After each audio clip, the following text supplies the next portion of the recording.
Assalamu alaikum. Good morning. Subha bakhair. Good morning everybody. Sorry we are a little bit late, technical issues, but we are here. और आज बहुत कुछ है जी. आज सबसे बड़ी चीज हम पहले बता दें कि पाकिस्तान और ओमान का मैच है. पहला मैच एशिया कप का in Dubai. Pakistan will be playing against Oman. What thoughts are yours? Obviously, inshallah, we're going to be winning this match. लेकिन वैसे ही ये जो Oman and then Hong Kong, China और जाहिर है ये लोग भी क्रिकेट खेल रहे हैं. क्रिकेट प्लेइंग नेशंस अब हो गए हैं. लेकिन आपका शो स्टार्ट होने से पहले जो सवाल था ना कि ओमान क्यों क्रिकेट खेल रहा है, ये अब्दुल्ला ने मुझसे पूछा था. वैसे एक सवाल था. भाई पूरी दुनिया क्रिकेट खेल रही है. एक सवाल था कि भाई क्यों? देखिए इसका जवाब ये है कि जब क्रिकेट अमेरिका में खेली जा रही है, मतलब who would have thought कि अमेरिका के तो अपने स्पोर्ट्स होते हैं और वो लिटरली वर्ल्ड कप्स करवा लेते हैं अपने ही मुल्क में और अपने ही लोगों में. पूरी दुनिया उसमें इन्वॉल्व नहीं होती, तो उन्होंने क्रिकेट पे भी अब इंटरेस्ट शो कर दिया. तो व्हाई नॉट ओमान और इवन हांगकांग और इवन यूएई और any other for that matter. वैसे कॉलोनियल दुनिया में इन्होंने जरा देर कर दी एंट्री मारने में. यूएई वगैरह ने, हमने तो काफी पहले ही शुरू कर दी थी. और उन्होंने कंसीडरिंग कि अपने ग्राउंड्स हमें दिए हुए थे to play since you know ages back, but now they are a part of it as well. Pakistan में एक बहुत बड़ा खित्ता ऐसा है जहां पर ग्राउंड यानी जमीन नजर नहीं आ रही है क्योंकि वो सारा कुछ ज़ेर-ए-आब है. और हम पर्टिकुलरली बात कर रहे हैं सर्दन पंजाब की, जो कि शदीद मुतासर है.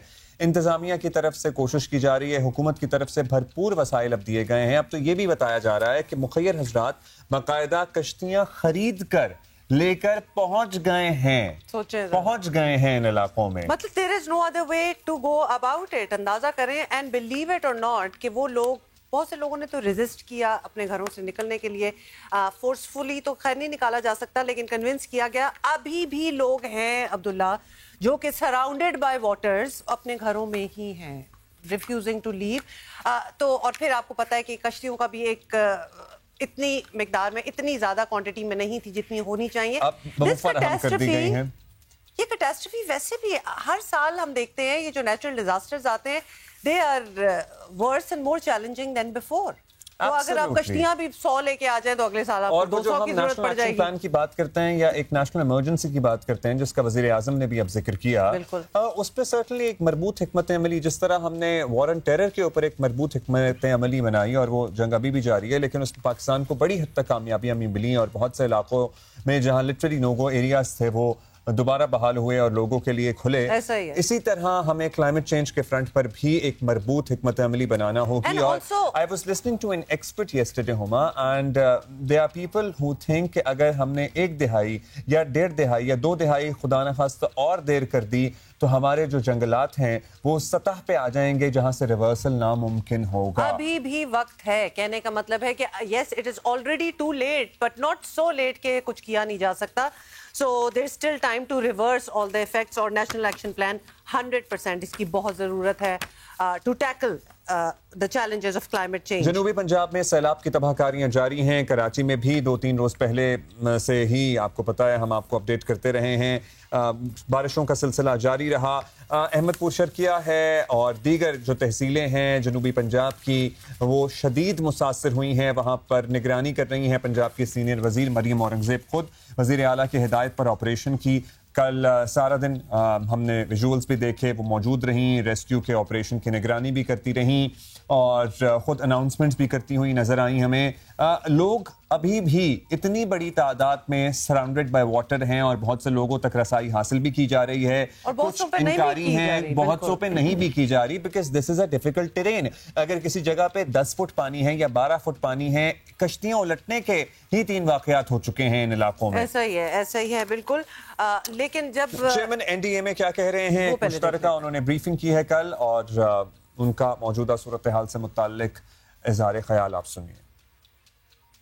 2025 के हम आखिरी दिनों में आखिरी स्पेल की तरफ आ चुके हैं और आने वाले 2 से 3 दिनों में हम समझते हैं कि ये तो आखिरी बारिशों का फैलाव है जो आज गुज़श्ता 2 दिनों से सिंध के इलाकों से होता हुआ बलूचिस्तान और कोस्टल एरिया की तरफ डाइवर्ट हुआ. अब वो आहिस्ता आहिस्ता अपनी स्टीम खो रहा है, जिसकी वजह से अभी जो कुछ पानी इस वक्त हमारे तीनों दरियाओं के रिलों में ये जो 2 लेयर्स में आया, एक लेयर भी इस वक्त तकरीबन गुद्दू बराज को टच कर रही है, दूसरी पंजनत के करीब है.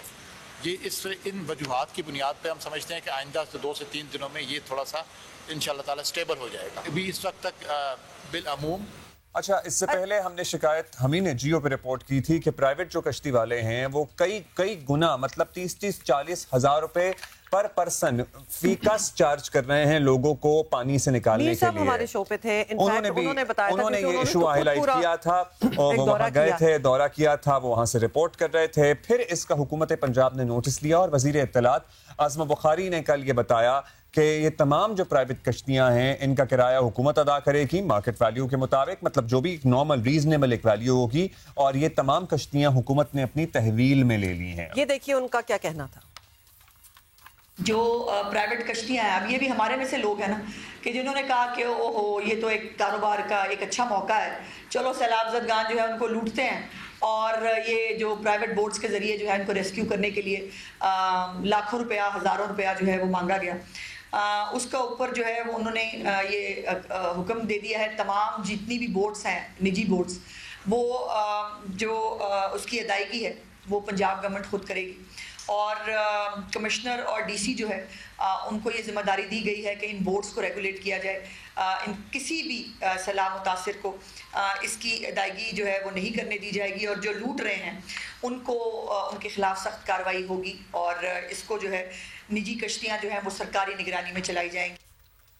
अच्छा, उधर कराची में 3-4 रोज थी ऑलमोस्ट बारिश के बाद सड़कें जो हैं पहले ही जो बहुत ही तबाह हाल थी वो अब मजीद खराब हो गई। अच्छा, होता ये है कि कुछ जगहों में हमने आपको बताया था, although we must say and it needs to be said कि इस बार कराची का हाल बहुत बेहतर था in comparison to all the other times when it has rain. पानी उतना खड़ा नहीं हुआ, लेकिन of course there were places जहां पानी खड़ा हुआ। अब वो पानी जब उतरा तो पता चल रहा है कि नीचे क्या क्या तबाही हुई, लेकिन सड़कों का हमारा इशू है, that also needs to be stated. तो लिहाजा कल ट्रैफिक जैम जो हुई कयूमाबाद पे, there is this area of Karachi और बहुत ही वहां ट्रैफिक का आना जाना रहता है।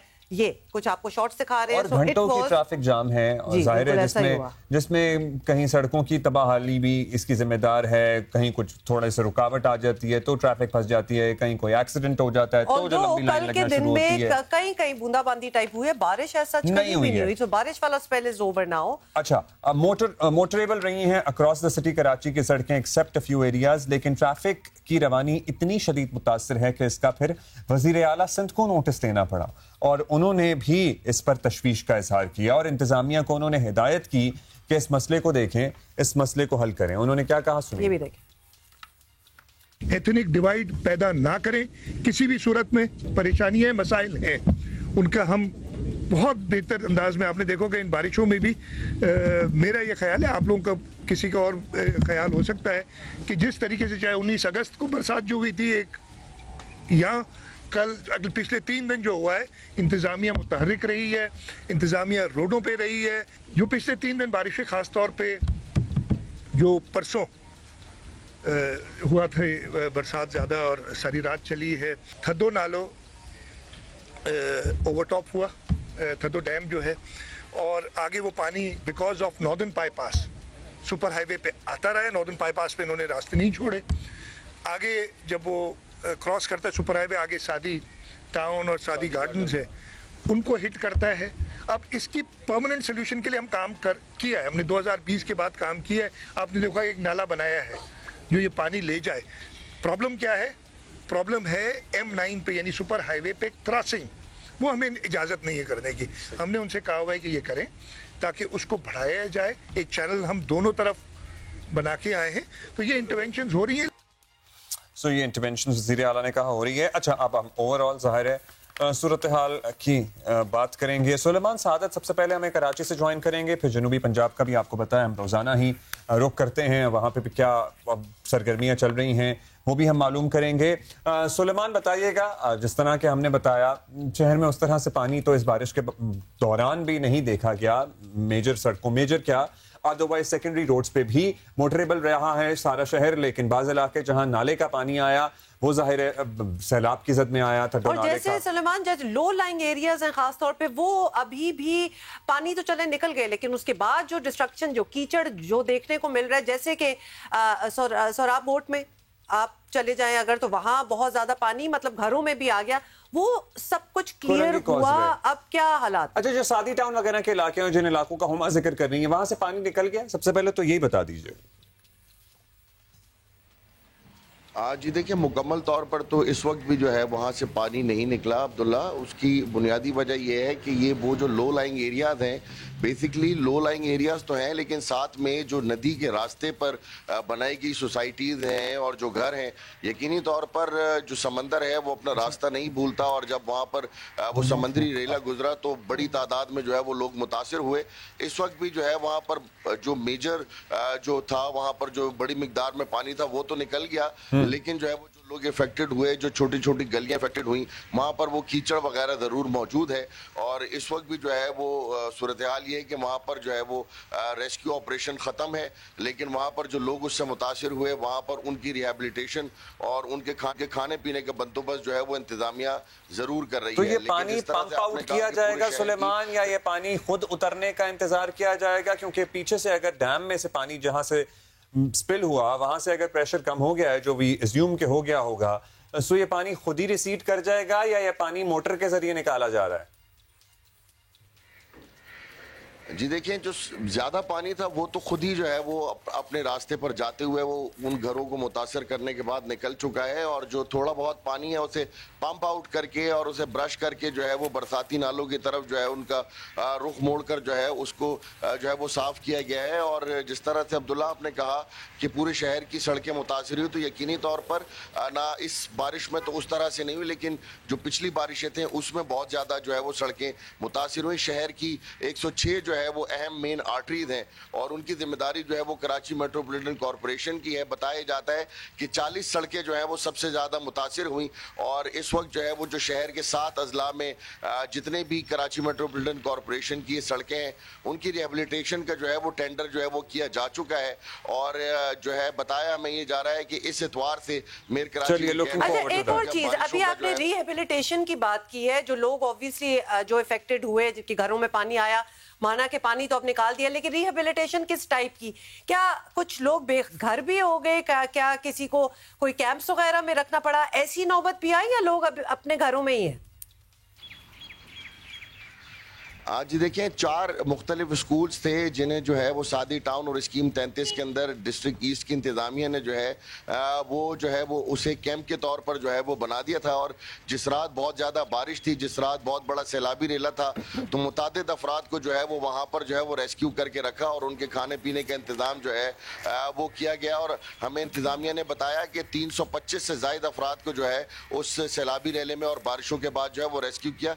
तो यकीनी तौर पर जिन लोगों को रेस्क्यू किया था उनको वहीं पर रखा और फिर उन्हें जो है वहां पर। अच्छा, आप सुलेमान अभी बता रहे थे सड़कों की तामीर और मरम्मत के लिए टेंडर दे दिए गए हैं, इतवार से काम शुरू होगा। होपफुली इस दफा जरा बेहतर मटेरियल को भी चेक किया जाएगा, क्वालिटी की एश्योरेंस ली जाएगी जो भी कॉन्ट्रैक्टर हजरात हैं। बाकी ओवरऑल शहर में जो ट्रैफिक जाम के इश्यूज हो रहे हैं वो किस वजह से हो रहे हैं? कुरंगी पे घंटों ट्रैफिक जाम, अदर एरियाज भी कुछ मुतासर हैं, जिसका वजीर आला ने भी नोटिस लिया।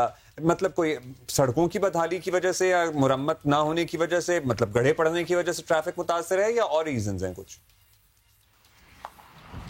अब्दुल्ला, जिस तरह से आपने सड़कों की बात की, तो पहले तो जो जिन सड़कों की रिहेबिलिटेशन की जा रही है, तारीख में पहली बार हुआ यह है कि उस कॉन्ट्रैक्टर का और उस जगह के जो एक्सीएन है सरकारी अफसर का, उसका नाम जो है वहाँ पर लगाया जा रहा है। उसके साथ ही साथ मेयर कराची ने जो है वो एक व्हाट्सएप का डेडिकेटेड नंबर अपने पास रखा है कि अगर किसी एक्सीएन की, किसी ठेकेदार की भी कोई शिकायत है तो वो डायरेक्ट मेयर कराची को कर सकते हैं। और उसके लिए फिर उन्होंने क्विक रिस्पॉन्सेस टीम्स बनाई हैं जो कि इस सबको लुक आफ्टर करेंगी, और वही ठेकेदार जो है वो अगले 1 साल तक सड़क की टूट फूट का जो है वो जिम्मेदार होगा।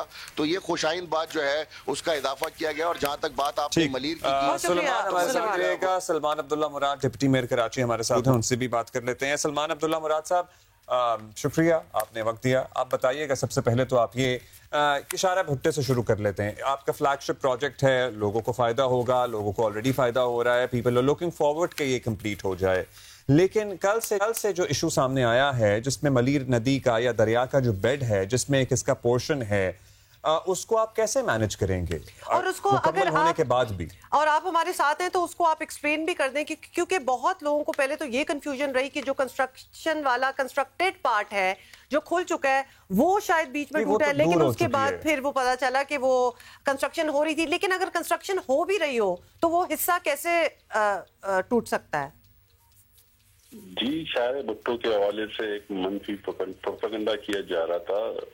मैं खुद रोजाना सफर करता हूँ कईमाबाद चौरंगी से मलिर कैदाबाद इंटरचेंज तक। यहाँ कोई किस्म की कोई शिकायत नहीं। जो तक पेश है कैदाबाद से लेके M9 तक, जो अभी कंस्ट्रक्शन चल रहा है उसकी दिसंबर तक ओपनिंग होनी थी।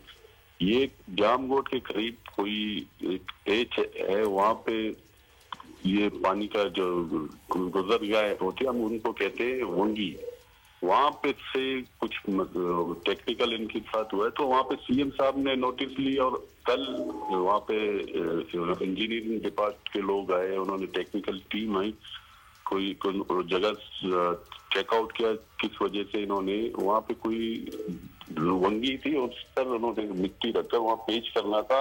उसको बारिश से स्टार्ट होने से पहले ये हुआ, तो इसके जो कंपनी जिस कंपनी के साथ मुआहदा हुआ है 25 साल की एग्रीमेंट है, अब और हुआ ही नहीं है गवर्नमेंट के पास।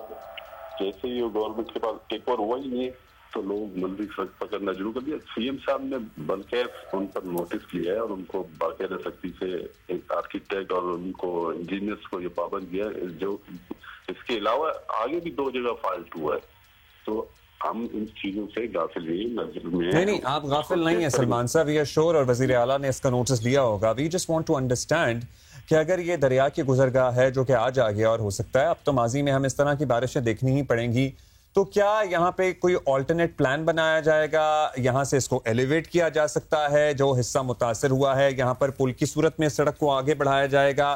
क्योंकि अभी तो हमें दरिया की बेड में मट्टी डाल के ऊपर कारपेटेड रोड नजर आ रही थी, इसका बाज हिस्सा एलिवेटेड भी है। और अब हमें इस पूरे सीजन में और पहले भी सलमान साहब हमें ये तो पता चल गया ना कि पानी अपना रास्ता बना लेता है, और हमने यहाँ देख भी लिया if it is still under construction, why not make that way for the water? इसके एलिवेटेड पोर्शन को बढ़ाया जाएगा इस सूरत हाल को देखते हुए, जिसकी वजह से जाहिर है इसमें डिले भी हो सकता है। रास्ता दिया जाएगा या नहीं?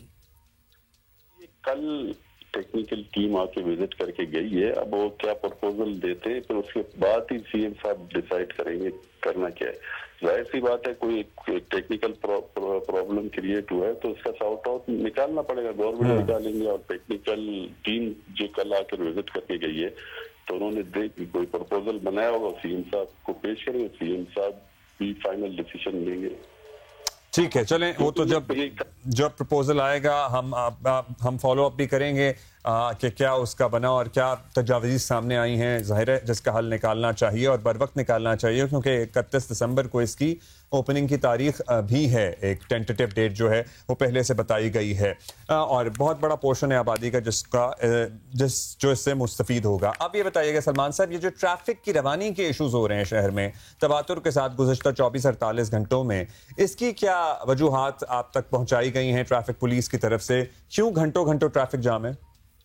जी, कुरंगी कासवे जो मलिन नदी की पानी की वजह से बंद किया गया, इसकी वजह से प्रॉब्लम क्रिएट हुई है, क्योंकि इब्राहिम कुरंगी लोगों को जाने के लिए जाम सादिक पुल से घूम कर फिर चुरंगी से होता हुआ वहाँ जाना, इस वजह से थोड़ा पोजिशन ट्रैफिक की रवानी में मुश्किल पेश आई है। तो जैसे ही पानी का फ्लो कम हो जाता है तो हम वो रोड को खोल देते हैं लोगों के गुजरगाहों के लिए। अगर अभी कोई हादसा पेश है, कुछ हो जाए, इससे बेहतर है कि थोड़ी रोड को ब्लॉक करके बंद किया गया। आज या कल तक, आज रात या कल सुबह तक क्लियर हो जाएगा पानी की। ठीक है, पानी की वजह से बंद किया हुआ है वो, इसलिए आप कह रहे हैं कि अगर लोग ऑल्टरनेट रूट लें तो बेहतर है। वैसे ऑल्टरनेट रूट्स की अगर बात हो रही है तो एक कुरंगी सड़कों की भी बात हो रही है, कुरंगी कॉजवे के हवाले से भी बता दें about the plans to DHA तक कोई एक कनेक्शन बनाने की भी बात हो रही थी ताकि डायरेक्ट रूट हो जाए, ऐसा भी कुछ है? जी, एलिवेट करने की भी बात हो रही थी, एलिवेटेड करने की भी बात हो रही है, इसको भी कनेक्ट करेंगे शाहरा भुट्टो के साथ, तो वो भी इंशाल्लाह नेक्स्ट मंथ तक अप्रूवल हो जाएगी उसकी। अच्छा सलमान साहब, ये जो सड़कों की बहाली का काम इतवार से शुरू हो रहा है और सड़कों की कंडीशंस का आप क्या हाल है, ये आपके सामने है, ये हमारे भी सामने है। इसकी एक्नॉलेजमेंट हमारे शो में वजीर आला सन ने खुद की थी कि हमारे यहाँ सड़कों का बहुत बुरा हाल है, कोई मैकेनिज्म नहीं है, वन विंडो अप्रूवल नहीं है, जिसका दिल करता है सड़कें उखाड़ना शुरू कर देता है, फिर ठीक से दोबारा रिपेयर नहीं करता, क्योंकि पैच वर्क के बाद तो सड़क कभी भी उस तरह, उस हैयत में, उस शेप में वापस नहीं आती। अब how would you make sure कि इस मरम्मत से पहले जो अंडरलाइंग इश्यूज हैं, कहीं सीवेज का मसला है, कहीं ड्रेनेज का मसला है, कहीं तारों का मसला है, कहीं पाइपलाइंस का मसला है, मतलब गैस की पाइपलाइनों ने आधा शहर उखाड़ दिया था, वो हल हो जाए, उसके बाद फिर ये मरम्मत हो ताकि कायम रहे मरम्मत। जी, इस सिलसिले में आपको याद हो, जैसे ही सुई साउदर्न गैस ने पूरे कराची में पाइपलाइन चेंज करने के लिए तमाम टाउन से एनओसी ली, तो मेयर साहब ने बर वक्त नोटिस लेते हुए सीएम साहब को भी कहा कि ये एक इशू आ रहा है, इसको वन विंडो किया जाए। तो इसके लिए वन विंडो किया जा रहा है, और इसमें ये कि जो रोड कटिंग की गई है, जिस टाउन को उन्होंने पेमेंट किया, तो उनकी जिम्मेदारी बनती है कि आपने जिस मकसद के लिए आपको कोई इदारा, आपने जिस इदारे को परमिशन दी है रोड कटिंग की, तो आपको उसके मद में पैसे दिए जा रहे हैं, तो आप उस काम को कंप्लीट होने के बाद भी आपकी जिम्मेदारी बनती है कि आप उस रोड को दोबारा तामीर करें। बहरहाल उन्होंने नहीं किया। हम केएमसी ने नई रोडें बनाई है पूरे शहर में, उसके बाद आपने देखा होगा कि महीने के बाद उन्होंने सारी रोडें खोल दी गई है। तो इस सिलसिले में मेयर कराची ने तमाम इदारों को रिटर्न खत लिख कर कहा है कि अगर कोई भी इदारा कोई लाइन चेंज करना चाहता है, कोई केबल अंडरग्राउंड करना चाहता है, तो हमें इन्फॉर्म करें। अभी तक किसी ने नहीं किया, तो हमें तो रोड है ये शहर की तामीर करनी है बरसात के बाद जो कंडीशन में 7 अजलाओं में हमने। सलमान साहब, सिर्फ ये एक प्रॉब्लम नहीं है, रोडों के हवाले से नई रोड्स भी जब बनती हैं तो उस पर सवाल जरूर उठते हैं कि वो क्वालिटी क्या है। जो हमने सीएम साहब से भी बात की थी एक दफा जब हमारी मुलाकात हुई कि एटलीस्ट क्वालिटी कंट्रोल का एक और डिपार्टमेंट होना चाहिए, बिकॉज वो रोड्स इतना नेचुरल डिजास्टर या कैलेमिटी है, आपको पता है 3 साल बाद ही इतनी शदीद बारिश हुई है, रोडें तुम्हारी वैसे ही टूट जाती हैं। तो ये क्वालिटी कंट्रोल चेक डिपार्टमेंट हमारी तरफ से सजेशन ही ले लें कि वो होना बहुत जरूरी है।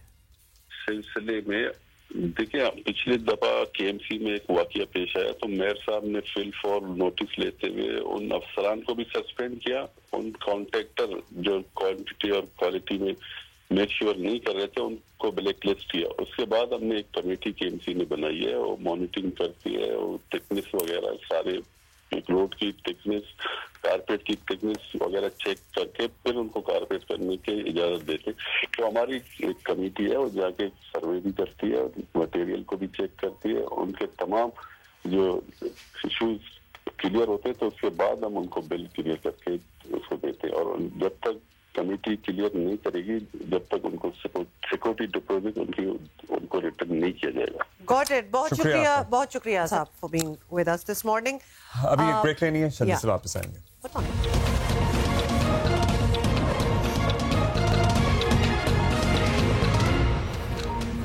अच्छा जी, ये आप देख भी रहे होंगे, पढ़ भी रहे होंगे, इजराइल की हद से बढ़ती ढिठाई और जारियत खुद इजराइल के सबसे बड़े इत्तेहादी और सपोर्टर अमेरिका के लिए परेशानी की वजह बनने लगी है। कतर पर इजरायली हमले के बाद अमेरिकी सदर डोनाल्ड ट्रंप के वजाहती बयानात बता रहे हैं इजराइल ने अमेरिका को मुश्किल में डाल दिया है। अक़वाम मुत्तहिदा सलामती कामती काउंसिल ने इजराइल का नाम लिए बगैर, अच्छा दिस इज इंटरेस्टिंग, नाम नहीं लिया इजराइल का, लिए बगैर कतर में हमलों की मजम्मत की है और अमेरिका समेत अक़वाम मुत्तहिदा सलामती काउंसिल के 15 रुकन ममालिक का मजम्मती बयान बरतानिया और फ्रांस ने तैयार किया। तो ये सब कुछ चल रहा है, नाम नहीं ले रहे, वैसे नाम नहीं ले सकते थे, बस उन्हें अफसोस है कि कतर की इस आलमियत को धचका पहुंचा है, उनकी सॉवरेनिटी को नुकसान पहुंचा है, मगर किसने पहुंचाया है इसका इजहार नहीं किया जा रहा। सलामती कौंसिल ने कत्ल की खुद मुख्तारी और इलाकाई सालमियत की हिमायत की है। गजा से यरगमालियों की रिहाई और जंगबंदी को अव्वलीन तरजीह रखने पर जोर दिया है। साथ ही जो लाखों हजारों जख्मी शहीद हो रहे हैं, बच्चों समेत खवातीन समेत, उनका भी जिक्र होना चाहिए था। इजरायली बर्बरियत से इससे पहले सदर ट्रंप ने कल इजरायली वज़ीर आज़म नेतन्याहू को टेलीफोन किया, नाराजगी का इजहार करते हुए हमले को गैर दानिशमंदाना कदम करार दिया। जहां एक तरफ सदर ट्रंप ये कर रहे हैं, वहां इजरायली सफीर जो अमेरिका में मौजूद हैं और साथ ही इजरायली वजीर आजम वो अपने ताज़ा बयानात में इस कदम को काबिल मजम्मत नहीं करार दे रहा है, बल्कि इसको दोबारा करने का इरादा जाहिर कर रहे हैं। अगर आप स्टेटमेंट सुने तो इतने ऑपोजिट स्टेटमेंट्स हैं, वो सेंटिमेंट ही ऑपोजिट है। यहाँ मुजम्मतें हो रही हैं, वहाँ प्लानिंग हो रही है। हाँ। क्या इसके बाद हम क्या करेंगे? तो ये बड़ी अजीबोगरीब बात है। और फिर ऑफ कोर्स अगर सिक्योरिटी काउंसिल में नाम लिए बगैर मुजम्मत कर रहे हैं, does that even make sense in this day and age in the world? आपको पता है, हमें पता है कौन कर रहा है, लेकिन हम नाम नहीं लेंगे। कतर में आमद का सिलसिला जारी है। अहम शख्सियात की बहुत से ममालिक के वज़ीर ख़ारिजा, वज़ीर आज़म पाकिस्तान भी पहुँचे, UAE से भी हाईएस्ट डेलीगेशन पहुँचा और सऊदी क्राउन प्रिंस की भी आमद की इत्तलात थी, वो भी उनका भी आज जल्द ही दौरा होना था। कल रात की इंफॉर्मेशन के मुताबिक हमारा डेलीगेशन भी पहुंचा। कल वज़ीर दिफा ने इस सिलसिले में जियो पे ही शाहज़ेब खानज़ादा के प्रोग्राम में इज़हार ख्याल भी किया। ये सूरत हाल किस तरफ अब आगे, किस तरह से आगे बढ़ेगी? क्या डेवलपमेंट्स हो सकती हैं? क्या वाकई एक मुत्तहिद बनाया जा सकता है मुस्लिम अरब दुनिया, और जिसमें पाकिस्तान भी जिसका हिस्सा हो या तुर्की भी उसका हिस्सा हो सकता है? क्या कोई हिकमत अमली तरतीब मुरतब की जाएगी या नहीं? क्योंकि ये जरा पता भी करते हैं कि इस पे क्या ऑप्शंस क्या है, क्या किया जा सकता है, क्योंकि 2 साल और उससे पहले बहुत सालों से देख ही रहे हैं कि इजराइल की इंटेंशंस क्या है और क्या वो कर रहा है। एजाज चौधरी साहब ने हमें ज्वाइन किया है, सीनियर सफारतकार हैं, साबिक सेक्रेटरी खारजा हैं। एजाज चौधरी साहब, कतर पर इजरायली हमले पर कतर ऑब्वियसली बहुत ही नाखुश है, और खुश होने की खैर कोई बात भी नहीं है। अरब ममालिक जो हैं वो भी खुश नहीं, इस्लामी दुनिया अभी एक क्वेश्चन मार्क है कि ये हो क्या रहा है, लेकिन अमेरिका भी खास खुश नहीं नजर आ रहा। That is different. क्या नेतन्याहू ने अपनी औकात से बढ़कर रिस्क ले लिया है इस बार, या फिर आपको लगता है इस हवाले से भी कुछ नहीं होगा? जिस पे डटे भी हुए हैं। मेरा नहीं ख्याल जी, मेरा ख्याल है कि इसराइल जो है वो अमेरिका को बताकर ही सारा कुछ करता है। अमेरिका की आशीर्वाद ना हो तो इसराइल जो है उसकी कोई मजाल नहीं कि वो इतनी बड़ी बड़ी जारहियतें करे एक ऐसे मुल्क में जिसमें अमेरिका का अड्डा भी हो, अपना बेस हो। और अमेरिका ने खुद वहाँ पे कतर को एक लिहाज से एक पीस और मीडिएशन के लिए एक मरकज के तौर पर उनको वो इस्तेमाल करता रहा हो, तो फिर ऐसे में ये कैसे हो सकता है कि इसराइल जो है वो खुद ब खुद ये फैसले करे? और इसराइल तो इस वक्त एक बेलगाम घोड़ा है, बिल्कुल बेलगाम है। बैनुल अवामी कवानीन तो वैसे ही आजकल उसकी कोई कदर व कीमत कहीं नहीं है, और जो आलमी निज़ाम तो टूट फूट का शिकार है। तो चुनाचे इसराइल को एक मौका मिल गया है कि अब वो जो है ना अपने टेंटिकल्स फैला रहा है, और इस वजह से वो बहुत ही एक सरकश और बेलगाम घोड़ा बन गया है, जिसको लगाम डालने के लिए अब वक्त आ गया कि सारे अरब ममालिक, सारे मुस्लिम ममालिक जो हैं वो मिलकर कुछ करें और कुछ सोचे, इस बारे में कोई लाए अमल बनाए। और मेरे ख्याल में उनको बनाना पड़ेगा, उसके बाद अब उनके पास चॉइस नहीं है। आज कतर के ऊपर हमला हुआ है, कल को किसी और अरब मुल्क पे भी हमला हो सकता है।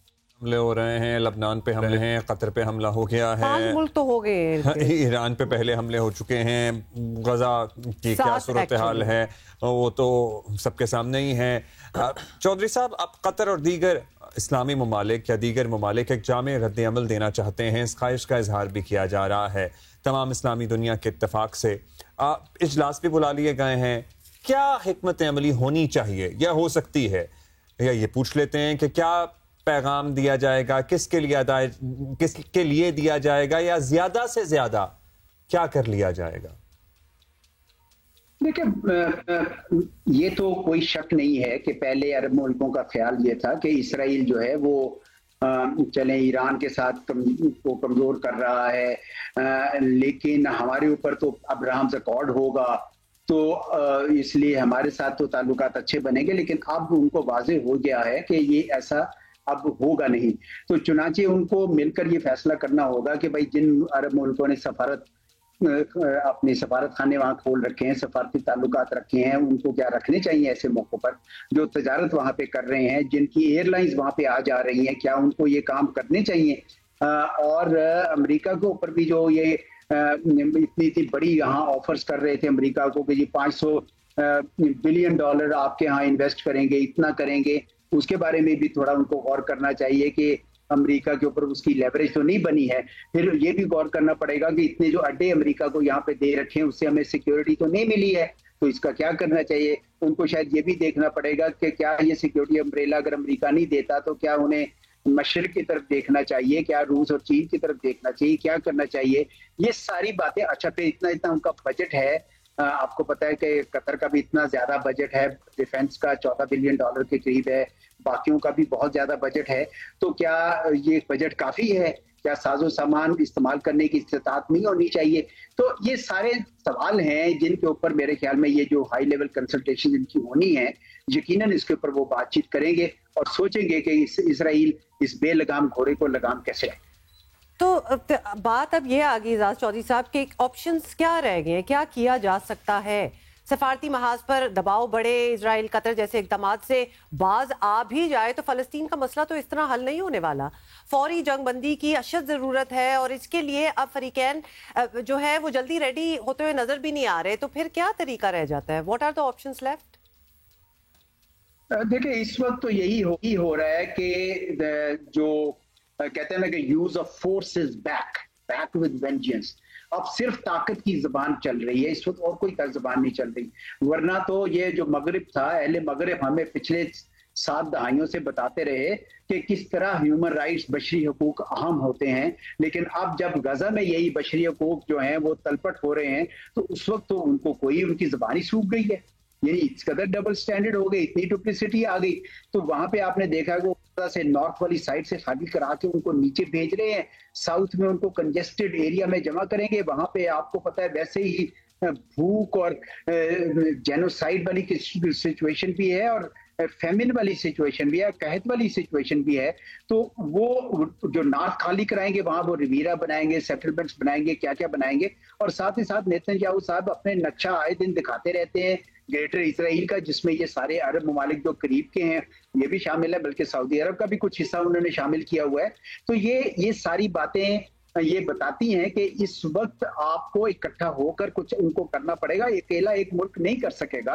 और हिंदुस्तान और पाकिस्तान के लिए कुछ थोड़ी सी इसमें लेसन है। हिंदुस्तान जो है वो इसराइल का जिस कदर साथ दे रहा है, मेरा ख्याल अरब मुल्कों को अब ये समझ आ जानी चाहिए, वो बड़े मेहरबान हो रहे थे हिंदुस्तान के ऊपर, अब उनको थोड़ी सी वो जो प्यार है, अरब मुल्कों को आप कह रहे हैं कि हिंदुस्तान को लेकर भी अपनी पॉलिसी रिव्यू करनी चाहिए, क्योंकि हिंदुस्तान जिस तरह मतलब हर चीज दुनिया की इग्नोर करते हुए इजराइल का हर इक़दाम में साथ दे रहा है, अरब मुल्कों के जो हिंदुस्तान के साथ ताल्लुकात हैं उसको भी रिव्यू करने का वक्त शायद आ गया है। बहुत शुक्रिया आपका एजाज चौधरी साहब। और ग्रेटर इजराइल की जो बात कर रहे थे नेतन्याहू, ऑब्वियसली अभी ताज़ा ही इंटरव्यू में उन्होंने एक एंकर के सवाल पे जिसने उन्हें पैम्फलेट भी थमाया वो इसके हामी ही नजर आए। सो उसमें तो सऊदी अरेबिया के कुछ इलाके भी शामिल हैं, वो जो नक्शा प्रपोज किया जाता है या बताया जाता है या दिखाया इसके बड़े जाता है। एलिमेंट्स हैं और जिन पे हम बात करते भी रहेंगे, लेकिन let us come back to what is happening in our own country. थोड़ा सा हमें वो भी देखना है।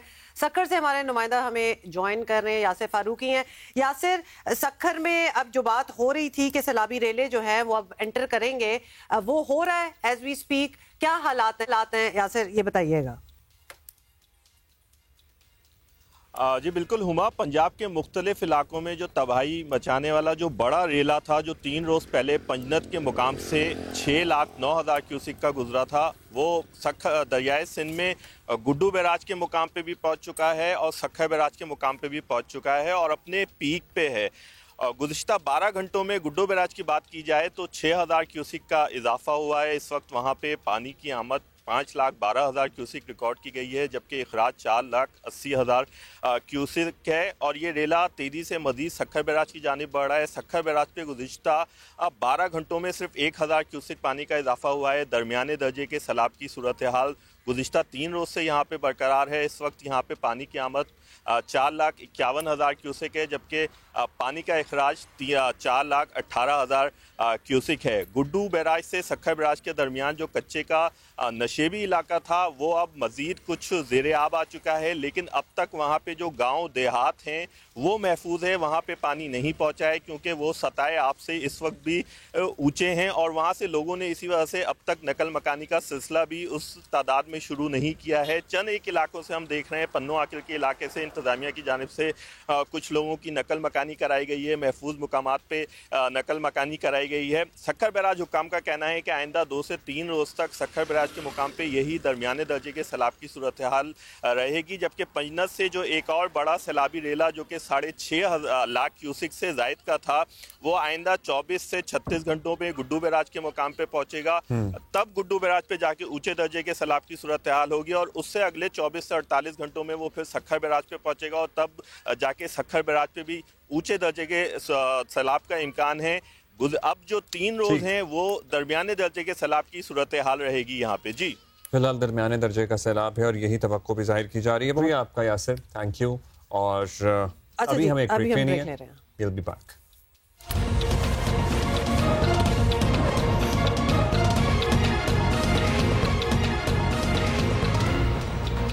Welcome back. जी, मुजफ्फरगढ़ की तहसील भी बहुत ज़्यादा मुतासर हुई है, ज़िला मुजफ्फरगढ़ और मुल्तान और गिरदोनवा, और आपको पता ही है हम कितने दिन से रिपोर्ट कर रहे हैं जनूबी पंजाब की सूरत हाल। अदनान मुश्तबा हमारे साथ मौजूद हैं। अदनान, बताइएगा अभी क्या सूरत हाल है? इतने दिन से रेस्क्यू ऑपरेशन भी चल रहा है, पानी उसी तरह बरकरार है, पानी कुछ उतरना शुरू हुआ है? जो रेस्क्यू कैंप्स हैं वहाँ की क्या लेटेस्ट सूरत हाल क्या है?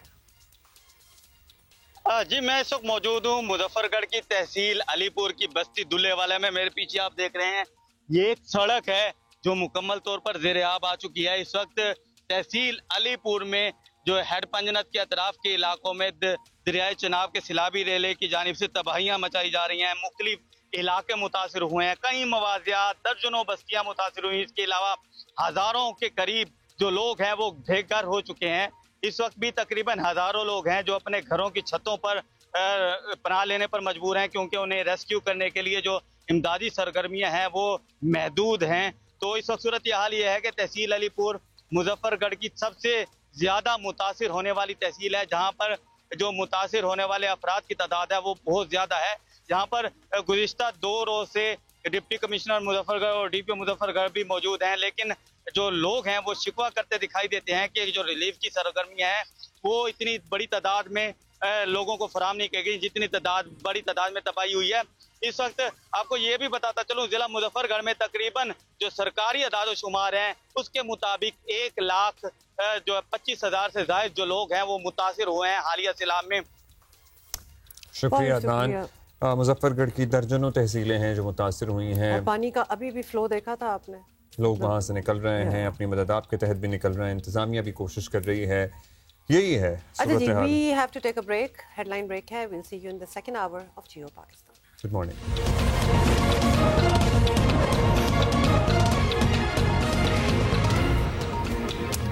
वेलकम। बड़ी इंपॉर्टेंट चीज पे हम बात करने लगे हैं, जिक्र हमने पहले भी किया है। सेहतमंद बेटी, सेहतमंद घराना, ये अगर कोई समझ जाए स्लोगन को तो कमाल ही हो जाए। बेटियां सेहतमंद होंगी तो घराना सेहतमंद होगा, और इसी मकसद के तहत वफाकी हुकूमत पहले मरहले में सूबा पंजाब, सिंध, आज़ाद कश्मीर और इस्लामाबाद में ख़वातीन को सर्विकल कैंसर से बचाव की मुफ्त कौमी वैक्सीनेशन मुहिम शुरू कर रही है। हम कह ख़वातीन रहे हैं लेकिन एक्चुअली बच्चियों की यहाँ बात हो रही है। 9 से 14 साल की उम्र की बच्चियों की बात हो रही है। सिंध समेत ये मुहिम जो है 15 सितंबर से 27 सितंबर तक जारी रहेगी। सूबाई वजारत सेहत सिंध ने भी सर्विकल कैंसर से बचाव के लिए मुहिम की तमाम तैयारियां जो हैं क्या तैयारियां हैं, इसी पे बात करेंगे। डॉक्टर अजरा फजल पेट्रो हमारे साथ मौजूद हैं, वजीर सेहत सिंध। डॉक्टर साहबा शुक्रिया आपके वक्त। डॉक्टर साहबा, तैयारी की जब हम बात करें, अब जाहिर है कैंपेन सर पे आन पहुंची है, एक सैलाब का भी सामना है एक सूबे को, और वो पानी सिंध में भी आ रहा है। क्या समझें हम, कहाँ ये वैक्सीन ऑफर की जाएगी? जो बुनियादी हिफाजती टीके लगाने के मराकज़ होते हैं उनमें वैक्सीन ऑफर की जाएगी, सरकारी अस्पतालों में ऑफर की जाएगी, कहाँ से, या स्कूल्स में लगाए जाएंगे ये टीके? कैसे लगाए जाएंगे ये टीके? मेहरबानी, थैंक यू। पहले तो जियो का शुक्रिया अदा करना चाहती हूँ अब्दुल्ला, थैंक यू जो मुझे आपने मदऊ किया इस मौजू पे बात करने के लिए। मैं ये बहुत ही ऑब्वियसली ये बहुत ही मुश्किल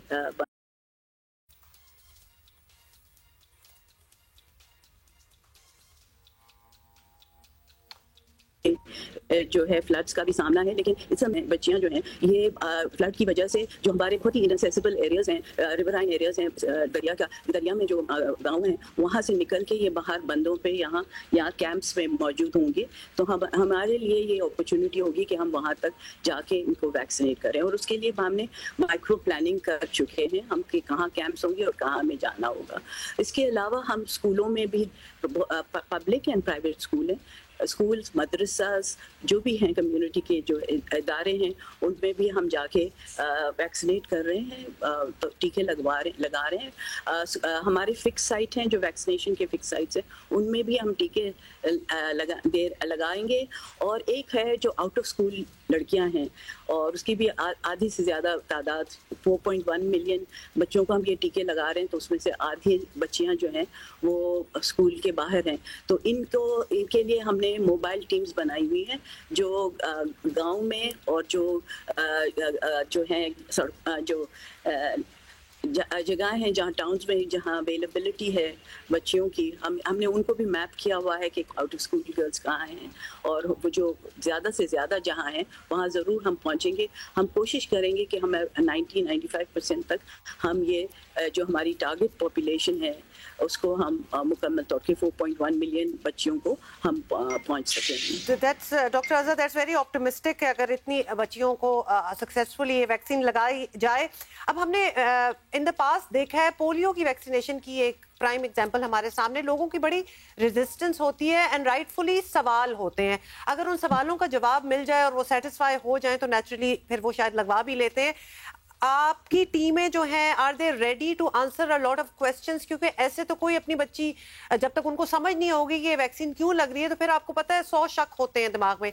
तो क्या वो सही प्रेप हुआ है उनको समझाने के लिए कि why it is absolutely necessary?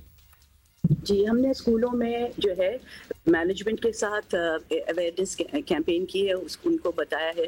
उसके अलावा फैकल्टी के साथ और इवन पेरेंट्स और बच्चियों को साथ भी हमने मीटिंग्स की हैं। हमारी टीम्स ने जाके उन्हें समझाया कि क्यों ये वैक्सीन नेसेसरी है। 9 to 14 year old girls are able to understand their health issues. So उनको भी हमने ये पैगाम दिया है। इसके अलावा हमने सिविल सोसाइटी ऑर्गेनाइजेशंस जो कि गाँव में काम करती हैं उन्हें भी हमने ऑन बोर्ड लिया है। उन्होंने मदर्स ग्रुप्स बने हुए हैं वहाँ, उन्होंने वहाँ उनको भी अप्रोच किया है, उन्हें भी समझाया है। तो और बहुत सारी मीडिया के थ्रू भी हमने ये जो है अवेयरनेस कैंपेन शुरू की है, और उसकी भी आई थिंक आउटरीच बहुत हो रही है। लेकिन ऑब्वियसली रेजिस्टेंस हमेशा आती है, और वी आर होपिंग कि जो रिफ्यूजल्स होंगे उन्हें भी हम एड्रेस कर सकेंगे। हमारी teams are well equipped with answering questions, तो वो उन्हें भी बताया गया है कि क्या सवालात हो सकते हैं और क्या आपको जवाब देने हैं। डॉक्टर साहबा, आप बताइएगा, ये तो जाहिर है एक पहला राउंड है इस वैक्सीनेशन की मुहिम का। इसके बाद क्या ये हमारे रूटीन इम्यूनाइजेशन प्रोग्राम का भी हिस्सा होगी क्या ऑनवर्ड्स, और वो कब से होगी? और दूसरा ये for the awareness of people, लोगों की आगाही के लिए, ये टीका महंगा टीका है, और अगर हुकूमत मुफ्त फराहम कर रही है तो जाहिर है हम लोगों को ये भी बताना चाहते हैं कि ये टीका एट अ कॉस्ट फराहम किया जा रहा है जिससे आप फायदा उठा सकते हैं। तो बता दीजिएगा यूजुअली ये कितने में दस्तयाब होता है जो आप लोग या हुकूमत मुफ्त लगा रही है, तमाम हुकूमतें? एक्चुअली ये टीका जो है गावी के थ्रू हमने प्रोक्योर किया है, और ये टीका जो है प्राइवेट सेक्टर में अवेलेबल नहीं है एट द मोमेंट। तो मुझसे यही बहुत सारे लोग सवाल करते हैं कि आप 9 से 14 साल की लड़कियों को तो लगा रहे हैं, बच्चियां जो 14 साल से बड़ी हैं उनका क्या होगा? तो हमने यही कहा है कि हाँ, मैंने भी ड्रैप से भी बात की है, उनसे कहा है कि प्लीज़ आप जो है इसकी रजिस्ट्रेशन करा के और इसकी अवेलेबिलिटी करें प्राइवेट सेक्टर में, ताकि जो बच्चियों को पेरेंट्स लगवाना चाहते हैं। और ये भी बता दूं कि हर मुल्क में ये टीका अवेलेबल होता है for girls above 9 year old। All girls above 9 year old उनको ये टीका मुहैया होता है from various, either from the health sector और from private chemist and things. तो ये हम ये कोशिश कर रहे हैं कि ये टीका अवेलेबल हो प्राइवेट सेक्टर में भी, ताकि जो लोग अफोर्ड कर सकते हैं वो अपनी बच्चियों को अगर 14 साल से बड़ी उम्र की बच्चियां हैं तो उनको भी लगाएं। दूसरी चीज़ ये जो आपने कही कि रूटीन, ये बिल्कुल रूटीन में होगा, लेकिन इसके लिए हम एक प्लान बना रहे हैं क्योंकि हमारे यहाँ रूटीन में 2 साल तक की उम्र को बच्चों को ये टीके लगाए जाते हैं, हिफाजती टीके, और 9 साल की बच्चियाँ हमारे पास नहीं आती टीकों। चाह रहे हैं कि हम परमानेंट एक प्लान बनाएं एजुकेशन डिपार्टमेंट के साथ कि हम हमारी टीम्स वहाँ स्कूल्स में, जैसे नया साल शुरू होता है और ये बच्चियाँ 8 से 9 साल की हो जाती हैं, उनको जाके ये टीके लगाएं वो टीम्स। और उसके अलावा हमारे फिक्स साइट पे भी अवेलेबल होगी, जो वैक्सीनेशन साइट्स हैं, ये टीके रूटीन के लिए अवेलेबल होंगे। और इसके अलावा जो आउट ऑफ स्कूल बच्चियां होंगी जो 9 साल की हो जाती हैं, उनकी भी हमारे पास हम लिस्टें बनाएंगे उनकी, और वो उनके तक पहुंचने की कोशिश करेंगे। तो ये बहुत ही अहम चीज़ है। दूसरी चीज़ जो हम इसमें करना चाह रहे हैं, which is really very critical, इसके हमें इसमें जो है अनफॉर्चुनेटली हमारे जो डॉक्टर्स हैं वो एग्जाम करते हैं औरतों को for the first science of this cancer, कि पहली जो अलामत होती है कैंसर की, उसमें अगर इंस्पेक्शन किया जाए उस एरिया का, जो सर्विक्स का एरिया है, उसमें चेंजेस आ जाती हैं, उसमें जख्म आ जाता है या उसमें कुछ चेंजेस आ जाती हैं। अगर उसका एक पैप स्मीयर होता है, वो अगर एक उसका स्वैब लेके उसको टेस्ट किया जाए, उसको माइक्रोस्कोप के नीचे देखा जाए, तो उसमें जो सेल्स हैं उसमें जो चेंजेस हैं वो नज़र आते हैं। हम ये भी चाह रहे हैं कि हम औरतों को ये सहूलत भी गवर्नमेंट हेल्थ डिपार्टमेंट जो है अपनी हेल्थ फैसिलिटीज़ पे दे, ताकि उनका भी ये मुआयना हो सके और उनकी ये टेस्टिंग हो सके, ताकि जो इसमें इनिशियल डायग्नोसिस हो सके इस मर्ज की। अच्छा, बहुत अच्छी बात है अगर ऐसा भी हो जाए doctor Azra. But coming back to the vaccine, ये ज़रूर बता दीजिएगा, क्योंकि जितनी हमने खुद स्टडी की है उसमें हमें पता चला है कि वो 1 डोज से ज़्यादा होती है, कभी कभार 3 डोजेस भी होता है। So what are we doing? 2 तो होती हैं, तो इसी तरह ही हम यहाँ चल रहे हैं। बिकॉज एक दफ़ा बच्चियों जिन्होंने जो मान गए उन्होंने लगवा ली, तो कितने अरसे बाद दूसरी डोज होगी? नहीं, एक ही डोज काफ़ी है, क्योंकि बायोवेलेंट वैक्सीन है और ये भी एक ही डोज काफ़ी है। और ये हमने WHO और की तरफ से हमें कंफर्मेशन मिली है, उनके उन्होंने कुछ पायलट प्रोजेक्ट्स किए इसके ऊपर एफिकेसी पे, और उन्होंने कहा कि एक डोज काफ़ी होता है बच्चियों के लिए। अगर between the 9 to 14, this is a critical period, 9 to 14 years को लगा दें और तो बहुत ही अच्छे रिजल्ट्स मिलते हैं कि then the cancer is not seen in older age. And what about girls over 14?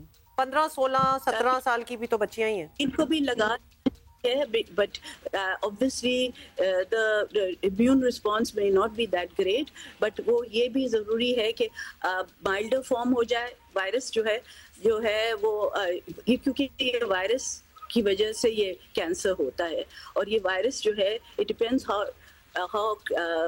how bad the virus, के कितना अमाउंट में वो वायरस जिस्म में दाखिल होता है, तो उसकी वजह से ये वायरस को इम्यूनिटी डेवलप करना निहायत ज़रूरी है। और ख़ुद भी एक रिस्पॉन्स होता है बॉडी का, लेकिन at the same time this vaccine will boost immunity. और 15 साल, the maximum period is between 9 to 14, but 15-16 ये सब एजेस में भी लगा सकते हैं, and it will be effective. Doctor साहबा, आप चूंकि मौजूद हैं और इस पे हमने गुफ्तगू कर ली है सर्विकल कैंसर की वैक्सीन के लिए, हम वक्तन फवक्तन इस बारे में आगाही भी देते रहेंगे। जियो पे हमने पहले भी बात की है, हमारा जो पार्ट है वो हम ज़रूर प्ले करेंगे।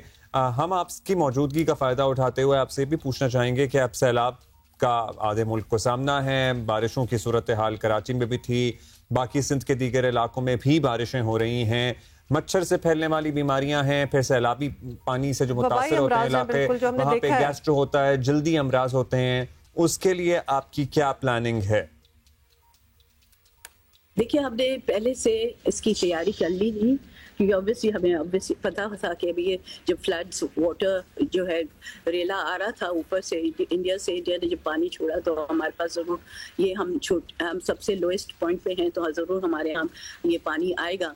तो हमने एक्स्ट्रा प्रिकॉशंस के लिए हमने एक्स्ट्रा मेडिसिन ली थी, बोथ फॉर मलेरिया, टाइफॉइड और गैस्ट्रोइंटेस्टाइनल डिजीज़ के लिए, और जो है हमने ड्रिप्स, ORS, जिंक सप्लीमेंट्स, ये सारी चीज़ें हमने ले ली थी।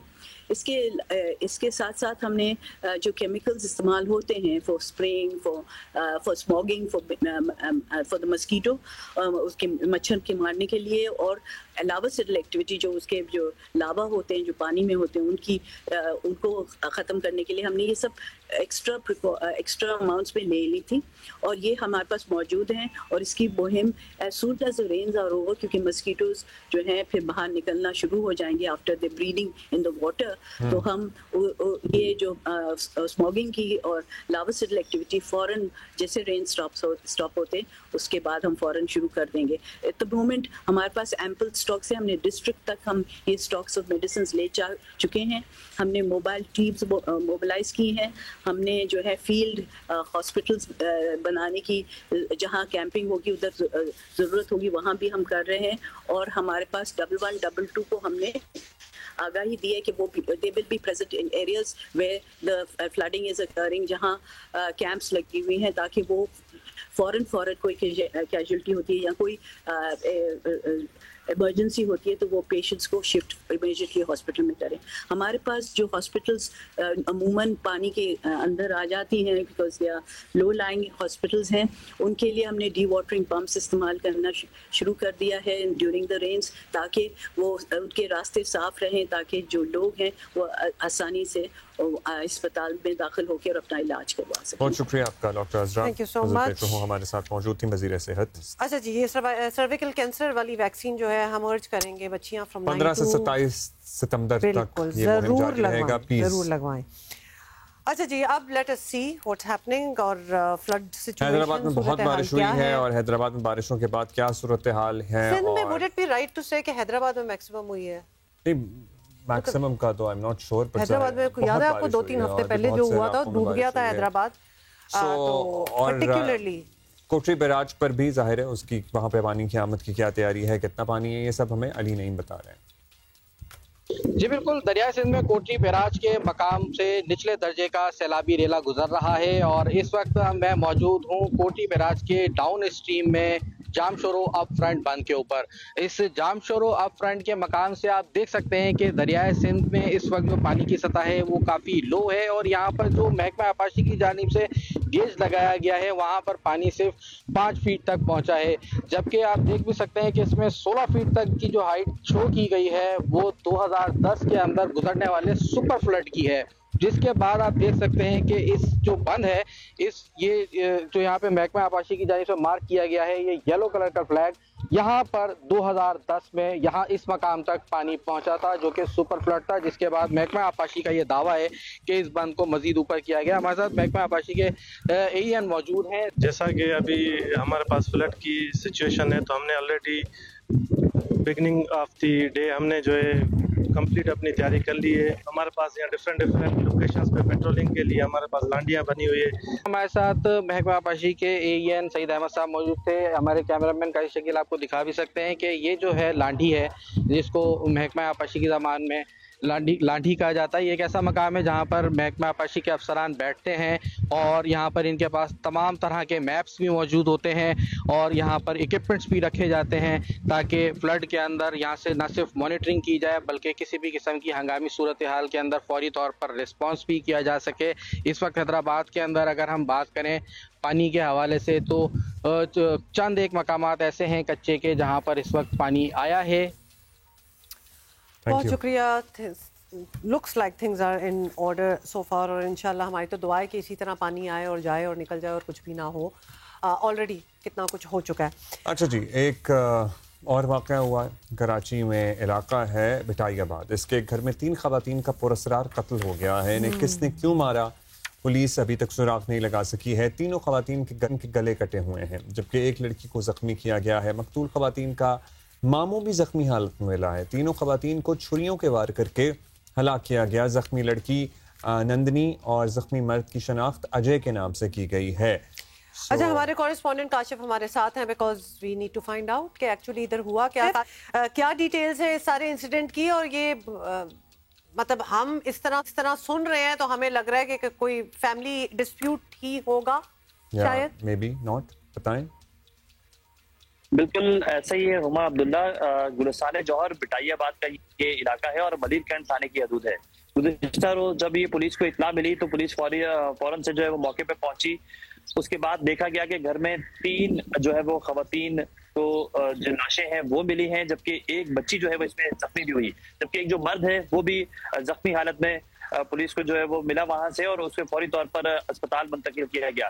पुलिस की जानिब से इस वाक़े की इन्वेस्टिगेशन शुरू की गई। SSP मलिर जो है वो भी मौके पे पहुंचे। हमने उनसे जब बात की तो उनकी जानिब से बताया गया कि जो इस वाक़े के अंदर अजय नामी शख्स जख्मी हुआ है वो इन जो खवातीन कत्ल की गई उनके जो है वो मामू हैं। हम इस हवाले से भी पुलिस की जानिब से इन्वेस्टिगेशन शुरू की गई। फिर घर के अंदर कोई और शख्स मौजूद नहीं था। 2 मंजिला जो ये इमारत थी इसके फर्स्ट फ्लोर पर ये लोग रहते थे, तो इस हवाले से मजीद लोगों से भी बयानात लिए गए। ताहम SHO मलिर कैंट जो है वो आगा रशीद, हमारी जब उनसे बात हुई उनकी जानिब से बताया गया कि शुबा है कि जो ये मामू अजय है इसी की जानिब से जो है वो वार की गया और ये फैमिली का पर्सनल डिस्प्यूट लगता है। अब जो है वो पुलिस की जानिब से ये इंटेरोगेट भी कर लिया गया है और ये बताया जा रहा है कि जो मामू अजय है इसकी जानिब से तीनों भांजियों को जो है वो निशाना बनाया गया और इसमें एक भांजी जख्मी हुई, 2 कत्ल हो गई, 2 मारी गई, जबकि एक जो भाभी है वो भी इसमें जो है वो कत्ल कर दी गई। ताहम 3 खवातीन जो हैं वो इसमें कत्ल की गई और एक बच्ची जो जख्मी हो गई। फिर पुलिस की जानिब से बच्ची का बयान लिया गया तो बच्ची ने भी ये ठीक है, यानी जो खुद जख्मी है अजय मामू शायद उसी ने वार भी किए हैं, ये आपका कहना है। डिस्प्यूट था क्या? अब तक इसका डिस्प्यूट सामने नहीं आया। मामू जो था वो पुलिस की जानिब से दावा किया जा रहा है कि वो बेरोजगार था और नशे का आदी शख्स था, तो इस हवाले से भी उसका बयान लिया जा रहा है, जबकि इस वाक़े का मुकदमा दर्ज कर लिया गया और जो बच्ची है जो भांजी है उसका जब बयान लिया गया वो भी जख्मी हालत में थी, उसके भी गले पर जो है वो वार किए गए। तो उसकी जानिब से बताया गया कि पहले मामू की जानिब से झगड़ा किया गया और उसके बाद फौरी तौर पर छुरी से वार कर दिए गए और इब्तदाई तौर पर यह भी बताया गया कि मामू ने सबको जो वार करने के बाद अपने गले पर भी जो है वो छुरी से वार किया है जिसमें वो जख्मी हुआ है। तब इस हवाले से भी पुलिस की जानिब से फिर तमाम तर इन्वेस्टिगेशन की जा रही है। अब तक मामू का जो बयान है वो कंप्लीट नहीं किया गया है और साथ साथ इस वाक़े का मुकदमा जो है वो मलिर कैंट थाने में दर्ज कर लिया गया है। मुकदमा जो है वो भांजे की मुद्दत में ही दर्ज किया गया और मामू को जो है वो उसमें मुलजिम ठहराया गया है और ये बताया गया है कि वो जब काम से मतलब भांजी तो जाहिर है आप कह रहे हैं वो जो जख्मी हुई है वो तो छोटी बच्ची है, उसकी क्या उम्र है? मतलब उसकी मुद्दत में दर्ज हुआ है, खानदान के बाकी अफराद वो कहाँ हैं? वो नहीं मुद्दई बने इस मुकदमे के? और ये क्या मामू अपनी भांजियों के साथ या अपनी बहन के घर में रहता था? क्या मामला है?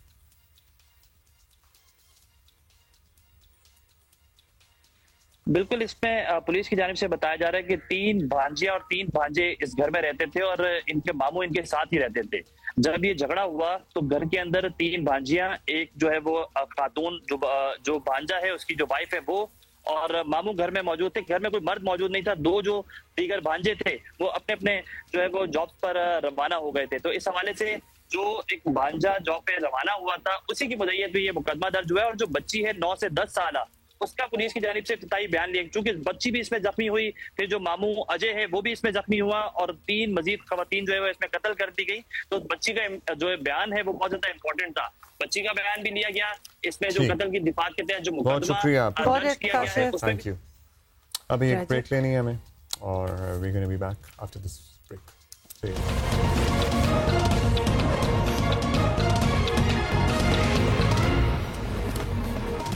पाकिस्तान का एशिया कप के लिए आगाज आज से हो रहा है विद ओमान इन दुबई और रात 8:30 बजे मैच शुरू होगा। ट्राई सीरीज में ग्रीन शर्ट्स की परफॉर्मेंस जो रही है वो सबके सामने है। सो उम्मीद हम क्या रखें अच्छी रखेंगे वैसे तो, लेकिन हम इसी पे बात करते हैं। लेकिन ये जो सवाल आपने उठाया है ना कि इस पे भी उम्मीद क्या रखें, यानी कहीं भी जा सकती है बात। ये जो लैक ऑफ फेथ है ना, नहीं मैं आपको क्वेश्चन कर रही हूँ, मुझे कहीं लेके जाती हैं, मैं उधर जाना नहीं चाहता। मैं बहुत ऑप्टिमिस्टिक आदमी हूँ और मैं बहुत पुरुम्मीद हूँ कि हम इंशाल्लाह जबरदस्ती परफॉर्म करेंगे। और हमें क्या करना चाहिए, मतलब क्या हमारा लाइनअप होना चाहिए? राशिद भाई से बात करनी चाहिए, हमें ये करना चाहिए सबसे पहले। बॉलर्स, कितने स्पिनर्स, कौन किस नंबर पर आए, ये सब कुछ हम राशिद भाई से कितने ही दिन से डिस्कस कर रहे हैं। राशिद भाई हम बहुत ऑप्टिमिस्टिक लोग हैं, अब्दुल्ला बहुत ही ज्यादा ऑप्टिमिस्टिक लोग हैं। नहीं मैं भी हूँ वैसे तो। ओमान के साथ मैच है, मतलब क्या तवक्को रखें और ऑप्टिमिज्म तो चलेगी, और क्या सोच सकते हैं हम? स्ट्रेट जीतना चाहिए पाकिस्तान को, पहला मैच तगड़ा खेलना चाहिए जिस तरह से पड़ोसियों ने खेला है कि ज्यादा टाइम नहीं लिया। हम पूरा 20 ओवर ना जाए, उनको जल्दी जीते और नेट रन रेट का भी जरा ख्याल रखें। कुछ भी होता है सीरीज में या टूर्नामेंट में, नेट रन रेट बहुत जरूरी है दोनों ग्रुप में, ग्रुप ए ग्रुप बी दोनों में ही है। और अच्छी प्रैक्टिस पाकिस्तान को मिली हुई है टर्निंग ट्रैक पे जो शारजा में हुए, और अभी दुबई का भी पिचेस का पता चल जाएगा। बड़े मैच से पहले इस मैच को अच्छे तरीके से खेला जाए, ये तैयारी समझ के खेला जाए कि यूटिलाइज करें अपने बॉलर्स को, कितने स्पिनर खेलने हैं, कितने पेसर खेलने हैं, ये बहुत इंपॉर्टेंट है। अगर पेसर कम करते हैं एक तो डेथ ओवर कौन करेगा, ये भी एक रहेगा 14 तारीख वाले मैच का। आज का तो इतना नहीं है, लेकिन अगर 4 स्पिनर से जाते हैं बकौल हमारे माइक हैसन के, हमारे पास 5 भी हैं, तो उसमें डेथ ओवर में थोड़ा सा प्रॉब्लम आ सकता है हमें कि फहीम अशरफ बॉलिंग करेंगे या शाहीन करेंगे, 2 ही पेसर रह जाता है। इसको देखना पड़ेगा पाकिस्तान मैनेजमेंट को। तो आपका मशवरा क्या होगा? पेसर जाना चाहिए, आपके ऑप्शन होना चाहिए, ऑप्शन होना चाहिए, इसलिए कि जरूरत पड़ने पर अगर रिवर्स हो रही है, कोई भी है, फहीम वो है अपना हारिस है या कोई और बॉलर है, वो तेज बॉलिंग करके रिवर्स स्विंग कर सकते हैं। मार बहुत लगती है उनको, लेकिन ऑप्शन होना जरूरी। ये ना हो कि ऑप्शन ही नहीं है, हम स्पिनर से आखिरी 17-18 ओवर अगर एक डिफरेंट कॉन्सेप्ट है ना, या तो हम अपनी एनर्जी सेव रखें अपने बॉलर्स की, पर्टिकुलरली पेसर्स की, या फिर हम जो है उनकी एनर्जी सेव रखें, या तमाम अपने हथियार आजमा लें। अब इंडिया एक रेगुलर फास्ट बॉलर के साथ गया, दूसरा बुमराह और फिर पांड्या रिपीट। हाँ अब्दुल्ला भाई, इसमें एक चीज है कि एनर्जी सेव कर रहे हैं, लेकिन 2-2 ओवर तो पावर प्ले में कर जाएंगे ना, फिर 1-1 ओवर रह जाएगा इनका। इस वजह से कह रहा था। और इंडिया का भी जो मैच था, इंडिया तो खेलता है ऐसे ही है ज्यादातर, वो बुमराह को रोक लेगा, 1 ओवर करा के 2 ओवर लास्ट में चला जाएगा। इसी तरह उनके पास ऑप्शन शुभमन दुबे का भी है, वो भी मीडियम पेस बीच में कर लेगा, तो हार्दिक पांड्या के ओवर रह जाएंगे। हमारे पास इतना ऑप्शन नहीं है, फिर हमें जाना पड़ेगा हुसैन तलत के साथ के एक पेसर हो जो कि अच्छा हम 14 पे आ जाते हैं, ये तो इंशाल्लाह हम खेल ही लेंगे आज का मैच, इंशाल्लाह हम 14 के मैच पे आ जाते हैं। महामार्का महामुकाबला कह लें, जाहिर है। और राशिद भाई चूंकि हमारा आज आखिरी शो है ना हफ्ते का, तो हमने ज्यादा कंसर्न हमारा संडे के शो का है, संडे के मैच का है। So what should be Pakistan strategy? हमें हमारे सामने है अपनी स्ट्रेंथ और वीकनेसेस भी, और हमारा जो हरीफ है उसकी स्ट्रेंथ और वीकनेस भी। देखिए, जो हम लास्ट 6 मंथ या 1 साल से बोलते आए हैं कि मॉडर्न डे क्रिकेट और इंटेंट, तो बहुत सारी चीजें हमने नई सुनी है अभी क्रिकेट में, वो इस्तेमाल करते हैं तारा कि हम पावर प्ले में तेज खेलना चाहते हैं। हम पावर प्ले में तेज तो खेल रहे हैं, 3 आउट हो जाते हैं हमारे, तो उसको अप्लाई करें। शाहजादा फरहान है, वो अगर वो तेज खेलना चाहते हैं खेलने दें, फखर जमान है, हसन नवाज है। जिस तरह का मैसेज हमारी आवाम तक आया हुआ है उसको अप्लाई करें, उसको खेलें, फिर वैसे ही फिर डरे ना खेलने से। तो ये एक चीज है। स्पिनर्स का हमारे पास एडवांटेज जरूर है, जो दोनों स्पिनर्स का एडवांटेज है। उन्होंने खेला हुआ नहीं, अबरार को स्ट्रगल किया उन्होंने, लेकिन हमें अपने जो बैटिंग है उसको बहुत ही अच्छे तरीके से यूटिलाइज करना पड़ेगा, specially in power play. Power play foundation होती है कोई भी टीम, पावर प्ले, और हम वही चेंज करना चाह रहे हैं। हमने वही चेंज किया है कि पावर प्ले में हमारे रन ज्यादा होने चाहिए, 60-65 रन होने चाहिए, 1 आउट होना चाहिए। लेकिन हमने शारजा में देखा कि वो हम करते करते 40 में 3-4 आउट हो जाते थे। तो यहाँ पे हमें यूटिलाइज करना है, जो हमने बोला है 1 साल से हम बोल रहे हैं या 6 महीने से, उसको पूरा यूटिलाइज करें। अच्छा राशिद भाई, ये एक और बात बताएं कि जैसे हमने इंडिया के मैच में देखा कि उन्होंने टॉस जीता और एंड दे डिसाइडेड टू बोल फर्स्ट, क्योंकि उनको शायद ये मालूम था, उनके दिमाग में था कि हम अगले को इतना स्कोर बनाने ही नहीं देंगे, it's relatively an inexperience team. क्या हमें भी कुछ ऐसा सोचना चाहिए, या this strategy would not work for us against Oman? नहीं, उन्होंने भी गलत किया था। वो तो देखें, वो भी काफी अरसे के बाद खेल रहे थे T20 इंटरनेशनल, तो अपने तमाम बैट्समैन को तो चांस ही नहीं दिया। जब पाकिस्तान के खिलाफ आएंगे वो तो मे भी थोड़ा बहुत प्रेशर का, जितना अच्छा प्लेयर हो जाए, पाकिस्तान इंडिया का प्रेशर तो होता ही है। पाकिस्तान को मेरे ख्याल से अपने बैट्समैन को यूटिलाइज करना चाहिए जितना खेल सके, और जिस तरीके से हमें जिस मेथड से खेलना है इंडिया के खिलाफ, वही मेथड इख्तियार करें। अगर पहले बैटिंग करते हैं तो किस तरह पावर प्ले खेलना है, सेकंड बैटिंग करते हैं तो किस तरह पावर प्ले और मिडिल ओवर खेलना है। तो ये अच्छा मैच पाकिस्तान को मिला है। इंडिया ने मेरे ख्याल से जाया किया, उनकी बॉलिंग बहुत स्ट्रांग थी, कुलदीप यादव वगैरह उनको रीड नहीं हुए, लेकिन पाकिस्तान के पास भी ये हथियार हैं, ऐसा नहीं है। सुफियान मुकीम और अबरार की सूरत में हैं, दोनों ही हैं। अच्छा राशि में हमारी फाइनल 11 फॉर संडे होनी क्या चाहिए? हम 2 रेगुलर स्पिनर, जिस तरह हमने ट्राई नेशन सीरीज के फाइनल में किया था, सुफियान अबरार, नवाज अजहर ऑलराउंडर खेले थे और उनकी मदद के लिए साइम भी थे, साइम और हमारे कप्तान भी थे। सो हाँ, वो और फिर फास्ट बॉलर की ऑप्शन तो है। What should be the playing 11 for Sunday? देखिए, वैसे तो इस मैच के लिए तो बेहतर है कि यही सेम प्लेइंग 11 खेली जाए जो कि फाइनल खेली थी। इंडिया के खिलाफ मैं थोड़ा सा कि एक तेज बॉलर और आना चाहिए, जो कि जरूरत पड़ेगी, क्योंकि हमारे स्पिनर थोड़ा सा रिलैक्स हो जाते हैं। क्या नाम है, मोहम्मद नवाज थोड़ा सा रिलैक्स हो जाते हैं। तो किसकी जगह कौन आए फिर?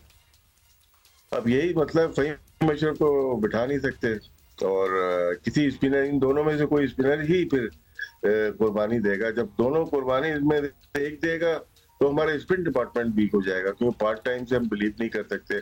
तो आपके पास जो मैं शायद एक हफ्ते पहले भी कहा था, 2 विकेट कीपर्स हैं, इन दोनों में से एक खेलता है फिर। लेकिन हमने अपने सेटल किया हुआ है कि हमारे प्लेइंग 11 यही होगी, हम अबरार या सुफियान को खिलाएंगे। ये हमारा मुसलसल चल रहा है। हम ये नहीं देख रहे कि साहबजादा फरहान ऊपर खेल रहे हैं, हारिस नहीं रन कर पा रहे, तो हारिस की जगह हम एक पेसर को लेके आ सकते हैं। तो वो शायद हम कर नहीं पा रहे। हम एक स्ट्रेटेजी हमने जो बनाई हुई है उसी के ऊपर हम चल रहे हैं। ठीक है, बहुत शुक्रिया आपका राशिद भाई, थैंक यू। सो आज के मैच का तो मतलब it's we are starting today's match with Asia cup, लेकिन टेंशन हमें संडे की है, इतवार की है। Tension / excitement and all the other emotions. हम ब्रेक ले रहे हैं अभी। See you.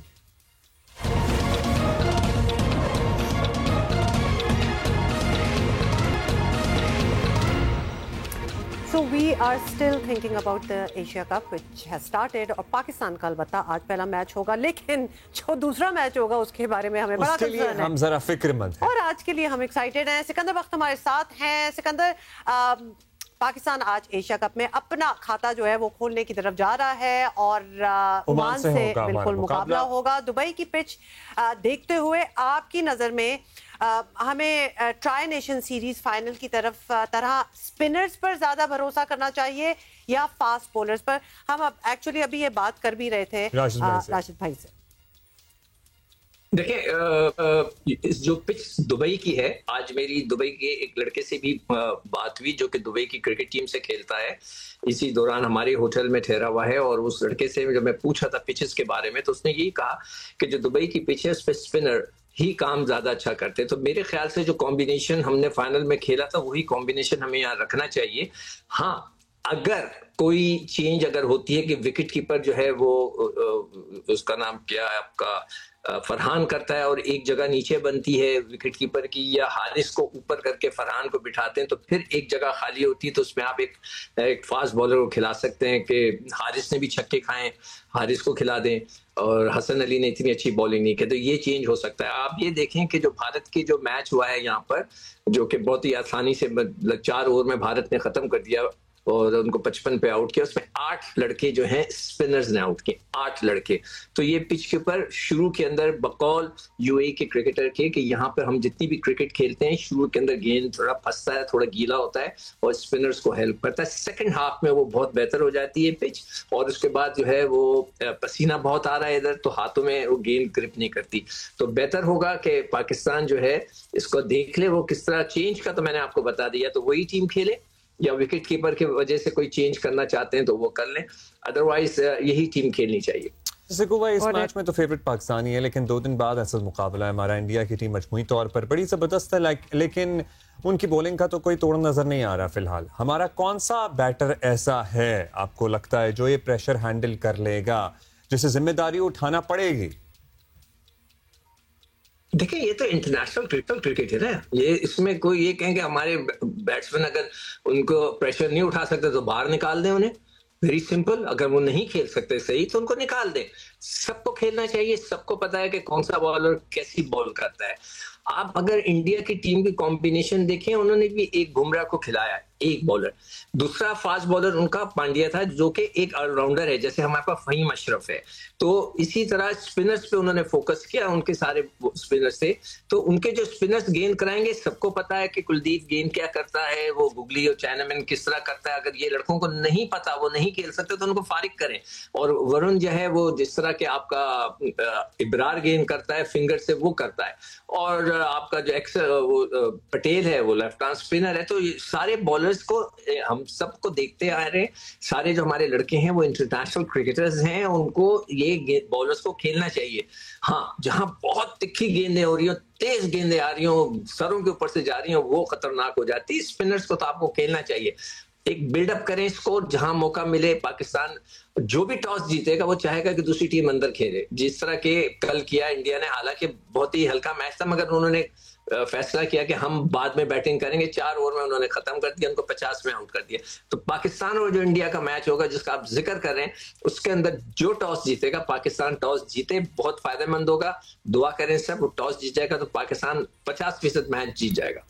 लेट्स सी, ये तो और टेंशन हो गई है। टॉस जीता अगर पाकिस्तान ने, तो उस पे जो फैसला होगा वो भी बहुत डिपेंड करेगा जीतने पे। इज गिविंग मी होप्स के इंशाल्लाह विल बी फाइन। सिकंदर, ये बताएं, अच्छा आप एमिरेट्स में हैं, एंजॉय कर रहे हैं, आप वहां मौजूद हैं, एशिया कप जैसा टूर्नामेंट हो, पाकिस्तान और इंडिया का मैच हो, तो हम एक्सपेक्ट करते हैं कि बड़ा ही कोई जबरदस्त किस्म की वाइब होगी वहां, बड़ा जोश व खरोश होगा। क्या आपको ये वाइब, ये सब कुछ नजर आ रहा है? देखो, कल मैं जब ग्राउंड पे था जो इंडिया का मैच था, तो पहले घंटे में रश नहीं था, बाद में काफी लोग आ गए थे। जब मैं निकल के जा रहा था तो मैंने ये देखा कि जो वहाँ टिकट एक बॉक्स बना हुआ था जिसमें टिकटों की सेल हो रही थी, उधर लाइनें लगी हुई थी लोगों की, और जो क्राउड था वहाँ पे लाइनें लगाकर टिकटें खरीद रहा था। तो आई एम 100% श्योर जब भी इंडिया पाकिस्तान का मैच होता है क्राउड आता है। और कल मैंने खुद अपनी आंखों से देखा कि वो लोग लाइन लगा के टिकट खरीद रहे थे। अब मुझे ये नहीं पता किसकी खरीदे थे, ऑब्वियसली 100% अगर मेरी भी चॉइस हो तो I will go for Pakistan India match, के उसके लिए टिकट खरीदूं और उस पे जाके देखूं। तो मेरे ख्याल से रश होगा, लोग उसी की बात करते हैं। जहां भी किसी से मुलाकात होती है तो इंडिया पाकिस्तान के मैच की ही बात करता है। ठीक, बहुत शुक्रिया आपका। तो obviously if we had to pick one match to watch, This would be it. बहुत शुक्रिया सिकंदर, enjoy yourself. अच्छा जी, अभी आगे बढ़ेंगे और लाखों पाकिस्तानियों की जाती मालूमात और डेटा ऑनलाइन फरोख्त होने पर, रिपोर्ट सामने आने पर हर शहरी तशवीश का शिकार है। मुल्क में काम कितना आसान हो गया है, कई वफाकी वज़रा का डेटा और मालूमात भी महफूज नहीं है। देखा गया है कि हुकूमत की तमाम तवानाइयाँ शहरियों से उनका डेटा जमा करने में तो सर्फ हो रही है, मगर शहरियों की हसास मालूमात को कैसे महफूज रखना है, अच्छा इसकी फिक्र किसको है? और ये क्या मामला है, किस तरह लीक हो गया डेटा? मतलब everybody has this question in mind. तो सबसे पहले तो ये इन्होंने पता करना है। जरमीन ज़ाहरा ने हमें ज्वाइन किया है, नुमाइंदा जियो न्यूज़ है। जरमीन, सबसे पहले क्या मामला है? क्या मामला है, इसकी बैक स्टोरी बताएं, किस तरह डेटा लीक हुआ और फिर इंटरनेट पे फरोख्त कैसे हुआ, ये सारा सब कुछ समझाएं हमें। देखिए, स्टोरी ये है कि एक बार फिर ये इशू सामने आया है। कुछ सालों पहले ये सामने आया था कि पाकिस्तानियों का डाटा डार्क वेब से उठाकर मुख्तलिफ साइट्स पर या फिर आम गूगल पर जो है दस्तयाब है, और जिसमें डाटा में पाकिस्तानियों के नंबर, शनाख्ती कार्ड नंबर शामिल हैं, उसके अलावा नाम, एड्रेस और लोकेशंस के तफसीलात जो हैं वो भी शामिल हैं। और ये डाटा जो है बराए फ़रोख्त है, 500 रुपये, 1000 रुपये में ये डाटा फ़रोख्त किया जा रहा है। ये तफसीलात अब ये दोबारा से ये खबर उठी है और ये चीज़ सामने आ रही है कि कुछ ऐसी वेबसाइट्स अभी भी मौजूद हैं। हत्ता कि PTA का ये कहना है कि 1372 वेबसाइट्स PTA ऐसी ब्लॉक कर चुका है, लेकिन अभी भी कुछ ऐसी वेबसाइट्स मौजूद हैं जहां पर ये डाटा दस्तयाब है। इस पर PTA का ये कहना है कि PTA कोई डाटा नहीं रख सकता। लाइसेंस ऑपरेटर जो होते हैं पाकिस्तान में, जो ऑपरेटर मोबाइल टेलीकॉम ऑपरेटर्स जो हैं, वो डाटा रखने के मजाज हैं, लेकिन वो भी किसी हद तक रख सकते हैं और कुछ मियाद उनकी लिमिटेड है, उस तक वो डाटा रख सकते हैं। जैसे कि किसी के बायोमेट्रिक डाटा हो गया, वो रख सकते हैं। उसके अलावा एड्रेस की तफसीलात वो अपने पास आम रख सकते हैं। उसके अलावा सिम्स की और ID कार्ड नंबर वगैरह ये तफसीलात वो अपने पास रख सकते हैं। लेकिन जब किसी वक्त ज़रूरत हुकूमत या फिर अदालत या फिर PTA जो मजाज अथॉरिटी है उसके कहने पर अगर किसी का डाटा जो रिक्वायर्ड होता है तो वो PTA जो है वो उनको कह सकता है और मोबाइल ऑपरेटर्स उनको देने के मजाज होते हैं। पैका एक्ट को ये फॉलो करते हैं। उसके अलावा इनके पास इख्तियार नहीं है कि ये डाटा को सेल कर सकें या फिर किसी भी ओपनली वेबसाइट्स के ऊपर जो है पाकिस्तानियों का डाटा डाल सकें। डार्क वेब से ये डाटा उठाया जाता है। डार्क वेब के हवाले से मैं थोड़ा सा बता दूं कि ये वो वेबसाइट्स होती हैं जहां पर पाकिस्तानियों का तमाम तरह डाटा मौजूद होता है, लेकिन ये आम पाकिस्तानियों की रसाई में नहीं होती। आम पाकिस्तानी इस पर आम सर्च इंजन के जरिए रसाई नहीं हासिल कर सकते। इस पर मखसूस सॉफ्टवेयर के जरिए रसाई हासिल की जाती है और जो आप कह सकते हैं कि जो इसको गलत यूज करना चाहते हैं इस डाटा को, वो इस डार्क वेब से डाटा को उठा के आम जो गूगल होता है उसके ऊपर ये डाटा को डाल देते हैं। बहुत सारे गलत इस्तेमाल हो भी सकते हैं। अब इंक्वायरी की भी कॉल हो गई है, तवक्को है कि जल्द हकाइक सामने आए जिम्मेदारों को। Thank you for being with us. मतलब करार वाकई कोई सजा दी जाए, लेकिन at the same time Pakistan telecommunication authority का ये मौक़िफ़ है कि इस सिलसिले में कोई ब्रीच नहीं हुई है डेटा की। नहीं तो फिर ये क्यों बात हो रही है? बात तो सारी यही हो गई ना। In any case, we would have spoken more about this, but that's all the time we have today. और एक आज मैच है हमारा, और इसके बाद संडे को जो हमारा महा मुकाबला है वो है भारत के साथ।